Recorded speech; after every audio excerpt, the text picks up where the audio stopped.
दोस्तों यहाँ पे शीला फॉर्म के क्वार्टर 4 के रिजल्ट्स आ गए हैं, तो उसी के बारे में हम इस वीडियो में बात करेंगे और जानेंगे कि अब आपको शीला फॉर्म के अंदर इन्वेस्टमेंट करना चाहिए या नहीं। तो चलिए शुरू करते हैं।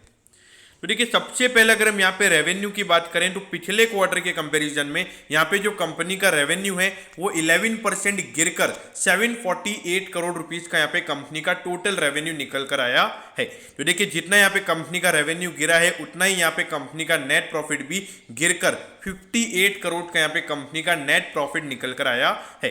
तो आपका वैसा क्वेश्चन होगा कि 11% अगर कंपनी का रेवेन्यू गिरा है तो नेट प्रॉफिट 42% कैसे गिरा है। तो देखिए, यहाँ पे 800 करोड़ के लगभग कंपनी का रेवेन्यू था पिछले क्वार्टर में, और जो कंपनी के एक्सपेंसेस हैं वो उतने रहेंगे। तो जो पिछले क्वार्टर में कंपनी का 100 करोड़ का प्रॉफिट था तो वो अब 58 करोड़ हो गया। तो यहाँ पे परसेंटेज वाइज ये 42% का डिक्लाइन है।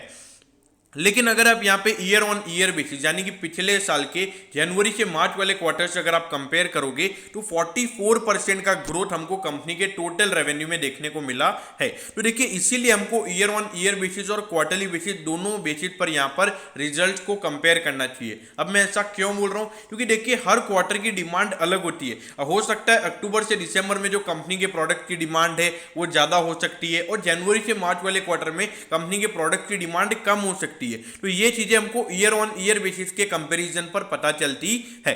अब उसके बाद अगर हम ईयर ऑन ईयर बेसिस पर कंपनी के नेट प्रॉफिट की बात करें तो वो यहाँ पे 81% बढ़कर 58 करोड़ का यहाँ पे कंपनी का नेट प्रॉफिट निकल कर आया है। तो all over as a long term shareholders मेरे ख्याल से ये रिजल्ट अच्छे हैं। लेकिन अगर मार्केट ने क्वार्टरली बेसिस पर अगर रिजल्ट अच्छे यहाँ पर एक्सपेक्ट किए हैं और अगर वो रिजल्ट यहाँ पे डिक्लाइन होते हुए हमको नजर आ रहे हैं तो मेरे ख्याल से यहाँ पे स्टॉक को थोड़ा पनिशमेंट मिल सकता है। अब ये देखिए, 10,253 करोड़ का इसका मार्केट कैप है। इंडस्ट्री के कंपैरिजन पे आपको प्रीमियम वैल्यूएशन पर मिल रहा है, क्योंकि आपको पता होना चाहिए कि जो इसका स्लीप वेल वाला जो ब्रांड वैल्यू है तो उससे एक तो ब्रांड वैल्यू की वजह से भी थोड़े प्रीमियम वैल्यूएशन पर मिल रहा है, और मार्केट में सप्लाई भी इतना ज्यादा इस शेयर का नहीं है। और मेन क्या, जो रिटेल इन्वेस्टर्स की होल्डिंग है वो सिर्फ अराउंड 10% के लगभग ही है। अब देखिए, आप सभी का क्वेश्चन होगा कि हर वीडियो में ऐसे ही बोलने लग जाते हैं कि जैसे ही एक प्रीमियम वैल्यूएशन का शेयर हो जाता है तो ये एक ही रीजन होता है। देखिए, रीजन ये नहीं होता है। जहां पे एक ये प्रीमियम वैल्यूएशन का आता है तो वहां पर होल्डिंग पैटर्न देखना बहुत इंपॉर्टेंट हो जाता है, और जहां पर रिटेल इन्वेस्टर्स के हाथ में अगर सप्लाई कम होता है, मतलब होल्डिंग उनके पास में कम होती है, तो उससे मार्केट में सप्लाई ज्यादा नहीं होता है। तो ये बात आपको समझनी होगी। अब देखिए, अगर हम रेवेन्यूज की बात करें तो पिछले 4 साल से लगातार यहाँ पे रेवेन्यूज कंपनी के बढ़ रहे हैं। अगर प्रॉफिटेबिलिटी की बात करेंगे तो 3 साल तक प्रॉफिटेबिलिटी यहाँ पे कांस्टेंट थी। यहाँ पे पिछले साल कंपनी की प्रॉफिटेबिलिटी हमको बढ़ती हुई नजर आई थी। तो इसका मतलब ये भी मार्जिन परसेंटेज धीरे धीरे कंपनी के इंप्रूव हो रहे हैं। अब ये देखिए, 2101 पे यहाँ पे शीला फॉर्म का शेयर अभी ट्रेड हो रहा है, और 2382 का इसका हाई है। तो अगर हम हाई से कंपेयर करें तो 282 रुपीज ये अभी आपको डिस्काउंट पर मिल रहा है। तो अगर हम परसेंटेज वाइज अगर हम बात करेंगे तो अराउंड 12 to 13% अपने ऑल टाइम हाई से ये आपको करेक्शन पर मिल रहा है। तो देखिए, अगर जो भी यहाँ पे शीला फॉर्म के अंदर लॉन्ग टर्म के लिए इन्वेस्टेड है, देखिए मेरे ख्याल से चाहे आप कंजर्वेटिव अप्रोच रखते हो या एग्रेसिव अप्रोच भी अगर आप रखते हो तो मेरे ख्याल से दोनों ही अप्रोच पर यहाँ पे इन्वेस्टमेंट किया जा सकता है।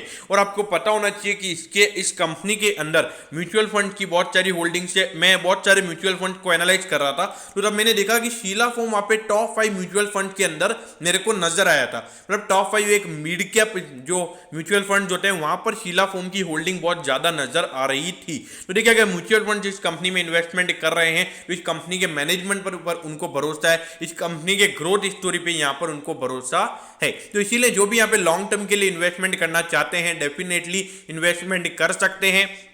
और अगर आप शॉर्ट टर्म के लिए अगर हम बात करें तो शॉर्ट टर्म के लिए मेरे ख्याल से यहाँ पे थोड़े से इश्यूज हो सकते हैं, क्योंकि अगर हम क्वार्टरली बेसिस पर अगर हम कंपनी के रिजल्ट देखें तो वहां पे आपको थोड़े से डिसअपॉइंटमेंट नजर आएगी।